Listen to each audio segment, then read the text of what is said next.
Hi friends, welcome to flames to fashion. இன்றைக்கி நீங்கள் பார்க்க போகிற சில்க் த்ரெட் பேங்கிள் பார்த்தீங்க அப்படின்னாக்கா இந்த சாரீக்கு தான். இந்த சாரீ வந்து ப்ளைன் மெரூன் கலரில் வந்திருக்கும். பட் ப்ளவுஸ் வந்து இந்த மாடலில் கொடுத்துருந்தாங்க. அதில் நிறையா ஸ்டோன் ஃபிக்ஸ் பண்ணியிருக்கும். நான் இந்த ப்ளவுஸ் சாரீ ஏற்கனவே நான் உங்களுக்கு 100 days சேலஞ்சில் போட்டிருக்கேன். இந்த சாரீக்கு நான் என்ன சில்க் த்ரெட் பேங்கிள் பண்ணியிருக்கேன்னா இதுதான் பண்ணியிருக்கேன். என்னன்னாக்கா ஒயிட் கலரும் மெரூன் கலரும் மாறி மாறி ரேப் பண்ணிவிட்டு அதில் வந்து இந்த சாரீக்கு மேட்ச் ஆகிற மாதிரி நடுவில் மெரூன் கலர் திலகம் ஷேப் கொடுத்துட்டு இதில் இந்த மீந்த ஸ்டோன் இருக்குது இல்லைங்களா, இந்த ப்ளவுஸில் மீந்த ஸ்டோன் இருக்குது இல்லைங்களா, அதை யூஸ் பண்ணி இந்த சில்க் த்ரெட் பேங்கிள் நான் பண்ணியிருக்கிறேன்.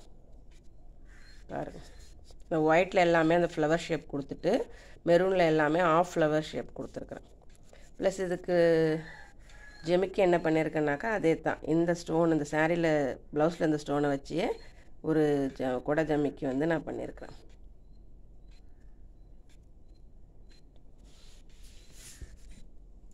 என்னோடய க்ரியேட்டிவிட்டி எப்படி இருக்குது, இந்த சாரீக்கு மேட்சாக நான் பண்ணியிருக்கேன் இந்த சில்க் த்ரெட் பேங்கிள் எப்படி இருக்குது.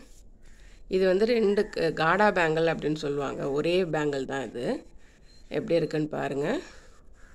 இது போல் நீங்களும் ட்ரை பண்ணி பாருங்கள். இது எப்படி இருந்துன்னு எனக்கு கமெண்ட் பண்ணுங்கள். தேங்க்ஸ் ஃபார் வாட்சிங்.